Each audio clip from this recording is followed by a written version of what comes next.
Hi friends, நானுங்கள் DGR sports allrounder. இன்றைக்கி நான் பார்க்குறது ISSF வேர்ல்டு கப் டே 3 பற்றி தான். நடப்பு உலக சாம்பியனான இந்தியாவின் ருத்ராங்க் சிங் பாட்டில் மென்ஸ் 10 மீட்டர் ஏர் ரைஃபிள் பிரிவில் கோல்டு மெடல் வின் பண்ணியிருக்காங்க.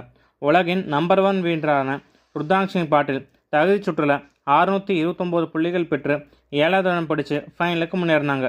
ஃபைனல் 8 பேரில் 262 புள்ளிகள் பெற்று கோல்டு மெடல் மேட்ச்சில் ஜெர்மனியின் Maximilien உல்பர்கோட மோதினாங்க.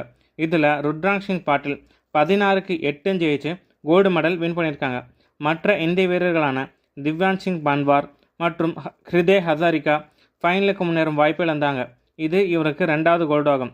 Already 10 metre air rifle பிரிவில் மிக்சட் டபுள்ஸில் நர்மதா நிதின் ராஜு கூட கோல்டு மெடல் வின் பண்ணியிருக்காங்க. இதோட இந்தியா இந்த தொடரில் 3 கோல்டு மற்றும் 1 பிரான்ஸ் உட்பட 4 மெடல் வாங்கி முதலிடம் பிடிச்சிருக்காங்க. Thank you friends.